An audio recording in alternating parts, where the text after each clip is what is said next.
un aspect où Talon lui-même n'avait pas le contrôle. Et s'il n'a pas le contrôle, je ne sais pas par quel miracle celui qui viendra après lui peut avoir le contrôle. C'est vrai que Ouadani a travaillé avec le président Talon, mais je pense que ce n'est pas le fait qu'il ait travaillé avec le président Talon qui sera son péché. Mais c'est peut-être le fait qu'il ne cherche pas à régler le problème qui se pose entre l'AES et le Bénin qui peut être un péché. Il est coopté par le président Talon, et qu'il ne peut rien apporter. Donc moi je crois que sur le continent africain, tous les présidents qui ont été cooptés, quand on regarde comment ça s'est passé après, vous allez bien voir que ce ne sont pas des présidents qui sont restés lèche-botte tout le temps de leur mentor. Oui. Si vous prenez le cas du Sénégal, vous prenez le cas de l'Angola, vous prenez le cas de la Mauritanie, vous vous rendez compte que c'est des gens qui ont été placés par un mentor, mais qui, arrivés, ont déroulé un programme différent. Écoutez, vous donnez le cas de l'Angola, de la Mauritanie. Mais celui qui a été pistonné, quand il est venu, qu'est-ce qu'il a fait? Il a mis en prison celui qui l'a amené au pouvoir. Vous imaginez une scène comme ça au Bénin? Non, on ne l'imagine pas, on ne la souhaite même pas. On souhaiterait qu'il y ait vraiment une symbiose entre l'ancien et le nouveau. Comme l'a dit le père de la nation, feu général Gnassingbé Yadema, c'est au bout de l'ancienne corde qu'on tisse la nouvelle corde. Il est tout à fait logique que le nouveau président qui vient au Bénin tisse sa nouvelle corde au bout de l'ancienne corde tissée par Patrice Talon. Personne ne reproche absolument rien à la corde de Patrice Talon. Sur le plan intérieur, même diplomatique, à l'extérieur, vous avez donné le rang et la position du Bénin. Personne ne lui reproche rien. Analyse, décryptage, l'info brute, le débat sans tabou. Au-delà des discours, la réalité des faits pour comprendre les enjeux politiques. Entre le Bénin et l'AES, notamment le contentieux frontalier sécuritaire, chers invités, dans quelle mesure la fermeture des frontières et les accusations de présence de bases étrangères créent un fossé je ne veux pas dire irréparable, entre le Bénin et le Niger? Dans quelle mesure, quelle est la profondeur de la blessure entre les deux pays à partir de ces données-là? Didier Alao. Non, je pense qu'effectivement, il faut peut-être profiter pour rappeler l'histoire, le contexte dans lequel cette crise diplomatique qui n'en finit pas entre le Bénin et ses voisins est née. J'étais moi-même à Niamey lorsqu'il y a eu le 26 juillet 2023, le renversement du président Mohamed Bazoum et l'arrivée au pouvoir donc, du CNSP dirigé par le général Abdraman Tiani. Et dans la foulée, on se rappelle bien que le premier président qui avait pris la parole dans la sous-région, c'était Patrice Talon. Et ces propos ont en quelque sorte créé une onde de choc parce que les gens étaient choqués puisque c'était quand même un problème interne, c'est-à-dire un problème nigéro-nigérien qui est survenu, mais que le président Patrice Talon n'avait pas gardé toute sa lucidité ou n'avait pas laissé la situation, disons, n'avait pas apprécié, n'avait pas pris complètement la mesure de la situation avant de se prononcer. Ça, c'était déjà son premier faux pas. Mais depuis, il s'est ressaisi. Il a bien sûr. ses excuses. Je ne fais que rappeler l'histoire. Bon, ensuite, il y a eu cette histoire où la CEDEAO a demandé de fermer la frontière. Et le Bénin, le port de Cotonou, qui était le port naturel du Niger, avec beaucoup de marchandises qui étaient stationnées à la frontière de Malanville. Beaucoup de marchandises à l'époque sont gâtées. Et la frontière est restée fermée avec tout ce qu'on a eu comme perte d'abord pour les commerçants et comme mort également dans certains hôpitaux de Niamey parce que même les médicaments n'avaient pas été laissés passer. Et les dialysés ne pouvaient plus manquer de médicaments, etc., etc. Donc il y a eu cette situation qui a fâché donc l'AES. Ensuite, il y a eu le dégel, c'est-à-dire lorsque la CEDEAO est poussée par le président Talon lui-même, lorsqu'ils ont compris qu'effectivement cette situation n'était pas tenable et que les sanctions que la CEDEAO avait prises contre le Niger n'étaient pas bonnes, alors ces présidents-là qui étaient très actifs, même y compris pour agresser militairement le Niger, ont changé d'avis. Mais depuis, la crise est restée, puisque sa gestion aussi n'a même pas été bien faite, notamment par le président Talon.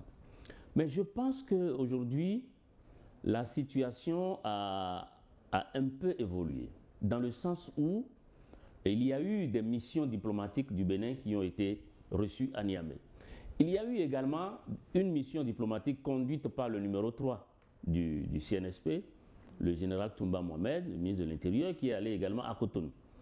Les ambassadeurs ont ouvert avec les autres péripéties qui ont suivi. Mais je pense que ce qui est important de relever aujourd'hui, c'est peut-être ce que va proposer celui qui sera le nouveau président, parce que c'est ça qui est important. Ce qui s'est passé est déjà passé. Et Dieu merci, nous sommes dans un contexte où le président Talon est en train de céder sa place, enfin de partir, de ne pas participer au scrutin. Mais quand moi je lis le projet de société de Romiad Wadani, mais je me rends compte qu'en réalité, ce que propose Romiad Wadani, c'est une sorte de projet qui est très similaire, n'est-ce pas, au projet, enfin, à l'idéal défendu par l'AES. Oui, je vais revenir sur la posture du nouveau président, mais je voudrais demander à son Excellence que si le Bénin a été perçu par certains pays de l'AES comme un bon élève des sanctions communautaires, est-ce que c'est cette image qui est le principal obstacle à un dégel? Non, le Bénin, écoutez, nous sommes tous des Africains, nous sommes assis ici. Le Bénin, c'est un pays voisin.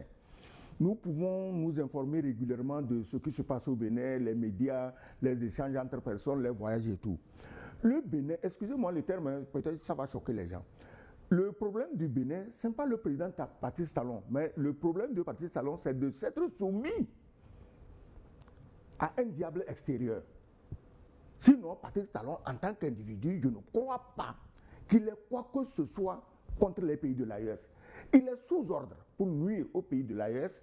Et si le nouveau président commence à reconnaître d'abord, comme l'a reconnu le journal Le Monde, qu'il y a l'armée française au nord du Bénin, que l'armée française non seulement entraîne les troupes béninoises, ce qui est très bon, mais combat aussi directement le GNIM sur le terrain, ce qui est encore mieux. Mais là, on commence à comprendre qu'il y a une certaine transparence et que le désir d'utiliser l'armée française et les terroristes pour nuire aux pays du Sahel est levé. Mais tant qu'on continue à menacer les journalistes, dès qu'on dit qu'il y a un petit militaire français au nord du Bénin, tu deviens le diable. Mais pourtant, eux, ils passent leur temps à accuser les pays du Sahel d'avoir les soldats russes. Mais je n'ai jamais vu un pays du Sahel menacer un journaliste parce qu'il a dit qu'il y a des Russes au Mali, au Burkina ou au Niger. Ça veut dire quoi? Ça veut dire que les pays du Sahel, même s'ils faisaient venir des soldats russes, c'est pour leur propre sécurité et non avec l'intention d'agresser un pays voisin. Entre celui qui amène des troupes étrangères pour sa propre sécurité et celui qui amène des troupes étrangères qu'il cache, qu'il renie, qu'il camoufle, juste parce qu'il veut agresser les autres, c'est ça, c'est là-bas qu'il y a la différence. Sinon, Patrice Talon, mais attends, c'est un Béninois, c'est un Africain, c'est un Béninois, il aurait quoi contre ses frères du Bénin, du Mali, du Nigeria, du Burkina? Il est sous ordre, le nord de son pays a été envahi par les troupes françaises qui soutiennent les terroristes et ces terroristes continuent à massacrer les populations aussi bien civiles que militaires béninoises. On nous a dit que oui, depuis que les Français sont partis, le terrorisme augmente au Mali, Burkina, Niger. Qu'on me dise, j'ai déjà posé la question ici la dernière fois, pourquoi la présence de ces troupes françaises au nord, au lieu de calmer les terroristes, donne plutôt de la vigueur aux terroristes qui s'en prend crapuleusement aux forces armées béninoises. Voilà les équations auxquelles le nouveau président aura à faire face. Et comment tu crois qu'il peut faire face à ça quand celui qui lui a donné gratuitement le pouvoir a son opinion? Tu as écouté les dernières conneries des choses, des confessions du pauvre Damiba. Tu as écouté ce qu'il dit. Tu as écouté les pays qui ont mobilisé les troupes pour aller assassiner Traoré. Mais quand tu as des choses comme ça, qu'on échange des ambassadeurs ou non, qu'on fasse ceci ou non, la vraie intention première reste. Parce qu'il faut que les pays africains continuent à être exploités, saignés à blanc, à être plus pauvres, et les autres vivent à l'aise. Et ils donnent des leçons de démocratie et de droits de l'homme et de ceci et de cela. Oui, alors, nous savons, qu'aujourd'hui, démocratie, droits de l'homme, même le droit international est devenu du banditisme international. On a remplacé le droit international par le banditisme international.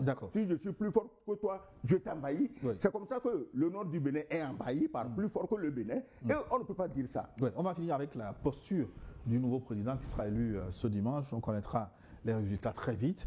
Et pour rétablir la confiance, le futur président devra-t-il marquer une rupture épistémologique avec la ligne diplomatique actuelle de Patrice Talon, Didier Alaouro? Vous savez, vous connaissez ma position sur l'AES, sur la CEDEAO, tout ça.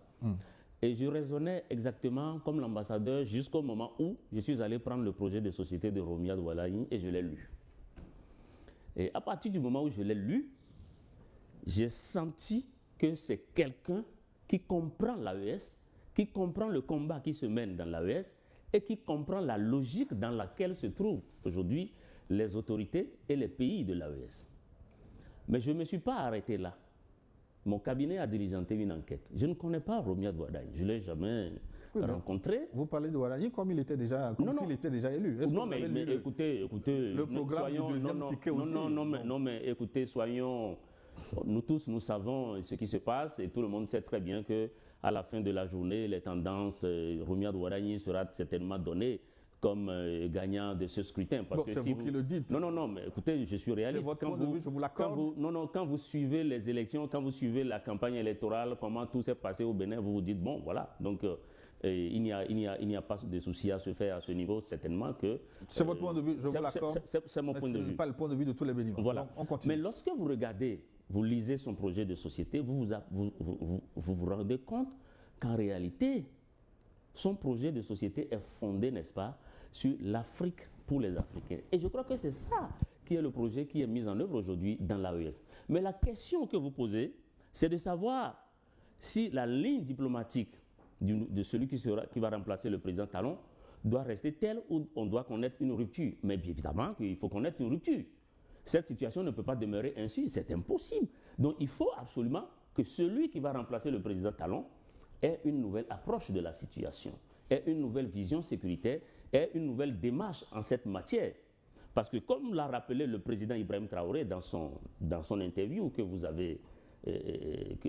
avez participé, mais c'est clair que tant que les mentalités ne changent pas, tant que les démarches n'évoluent pas, ça n'ira pas.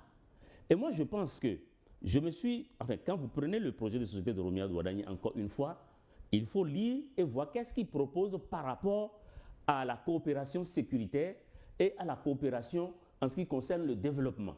Donc c'est ça. Il faudrait que... Et l'autre chose que je voudrais dire, c'est qu'il faut savoir raison garder. C'est vrai que Ouadani a travaillé avec le président Talon, mais je pense que ce n'est pas le fait qu'il ait travaillé avec le président Talon qui sera son péché. Mais c'est peut-être le fait qu'il ne cherche pas à régler le problème qui se pose entre l'AES et le Bénin qui peut être un péché. Donc si vous avez travaillé à New World, vous n'êtes pas le DG. Mais le jour où vous occuperez la place du DG, peut-être que vous aurez à dérouler votre plan. Donc sachons raison garder. Je ne partage pas vraiment l'attitude, la pensée de l'ambassadeur qui pense que oui, effectivement, il est coopté par le président Talon, et qu'il ne peut rien apporter. Non, moi je crois que sur le continent africain, tous les présidents qui ont été cooptés, quand on regarde comment ça s'est passé après, vous allez bien voir que ce ne sont pas des présidents qui sont restés lèche-botte tout le temps de leur mentor. Oui. Si vous prenez le cas du Sénégal, vous prenez le cas de l'Angola, vous prenez le cas de la Mauritanie, vous vous rendez compte que c'est des gens qui ont été placés par un mentor, mais qui, arrivés, ont déroulé un programme différent. Oui, Excellence, est-ce que vous voulez réagir rapidement avant que je passe au deuxième axe de cette émission? Mais écoutez, vous donnez le cas de l'Angola, de la Mauritanie. Mais celui qui a été pistonné, quand il est venu, qu'est-ce qu'il a fait? Il a mis en prison celui qui l'a amené au pouvoir. Vous imaginez une scène comme ça au Bénin? Non, on ne l'imagine pas, on ne la souhaite même pas. On souhaiterait qu'il y ait vraiment une symbiose entre l'ancien et le nouveau. Comme l'a dit le père de la nation, feu général Gnassingbé Yadema, c'est au bout de l'ancienne corde qu'on tisse la nouvelle corde. Il est tout à fait logique que le nouveau président qui vient au Bénin tisse sa nouvelle corde au bout de l'ancienne corde tissée par Patrice Talon. Personne ne reproche absolument rien à la corde de Patrice Talon. Sur le plan intérieur, même diplomatique, à l'extérieur, vous avez donné le rang et la position du Bénin. Personne ne lui reproche rien. Mais il y a un aspect où Talon lui-même n'avait pas le contrôle. Et s'il n'a pas le contrôle, je ne sais pas par quel miracle celui qui viendra après lui peut avoir le contrôle.